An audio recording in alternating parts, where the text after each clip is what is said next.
Well, Canadian lawmakers say a new budget for security agencies to cope with increased terror attacks isn't enough.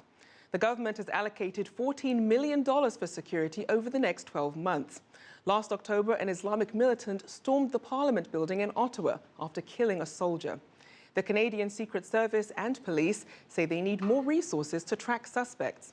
Ministers say nearly $250 million will be put into security over the next 5 years. Well, for more on Canada's new budget and its economy, I'm joined by Diane Francis, author of Merger of the Century: Why Canada and America Should Become One Country. Thank you for joining us. Thank you. Now, we're going to start with falling oil prices. They made the Canadian dollar one of the worst performing currencies in the world over the past year. And now with the recent uptick in oil prices, the Canadian dollar hit a 4-month closing high. Just how big of an impact does oil have on the Canadian economy? Well, it's been about, I would say, 5 or 6 years now that the Canadian dollar has been regarded in the markets as a petrocurrency. In other words, it is going to track oil prices up and down. And it's not just oil. We sell natural gas and other energies, but they're all kind of pegged to the oil price. So when Canada hit 3.5 million barrels a day production, which puts it right in the middle of the OPEC membership in terms of amounts, we became a petrocurrency. So that is going to be, unfortunately, our lot in life. We're going to bounce around based on that, which, of course, doesn't make things easier for exporters and importers, and there are plenty of those in the U.S. Now, just how hard hit were the oil-rich areas right now? Absolutely clobbered. Real estate has gone down. There's been massive layoffs and downsizings. A lot of the oil sands plants that were sort of in the middle of their second out of 10-year project production levels have been stopped or scrapped until the pipeline situation is resolved. Canada has the biggest, apart from Saudi Arabia, is the biggest amount of oil in the oil sands in the world, which is why a lot of Chinese investment went in there, and there's a lot of Chinese players. However, it's stranded, it's landlocked. And unless we can get a pipeline to the U.S. or a pipeline to the Pacific Ocean so that it can be shipped to Asian markets or down to South American markets, there has to be a stoppage in the amount of production that it's being developed, irrespective of the price drop.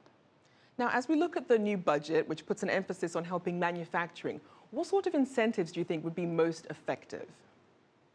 Well, the best incentive, the best news for manufacturers in Canada is the lower dollar, because just about all of our manufactured exports go to the United States.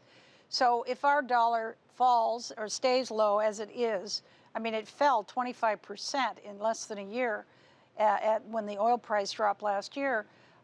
That's good news for exporters. It makes their products cheaper and selling into the United States. The other thing, getting back to the oil region, which is principally Alberta, Calgary, Edmonton, you've got a situation where about 95% of all the new jobs created in Canada over the last 5 years were generated in Alberta alone, and now we're not creating jobs. So Canada is not quite in recession, but not doing very well at all. And are there any particular sectors which pose the biggest challenge to Canada's economic growth? I'm sorry, I didn't understand. In terms of the sectors that most affect Canada's economy, which sectors would you say have the biggest influence? Which markets? Yes. Which industries? Yes, that's right.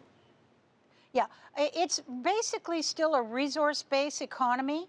So metals, minerals, agricultural products are the bright light in the commodities scene worldwide. So Canada's agricultural industry is very large, and it's booming. There's no question about it, it's booming, and prices for everything are better than they've been for a long time. But oil, natural gas, uranium, copper, all of the commodities that Canada actually bases most of its export income on are in the doldrums. And that cycle is not expected to turn up anytime too soon. So we live by it and we die by it. Okay, well, thank you very much for joining us, Diane Francis.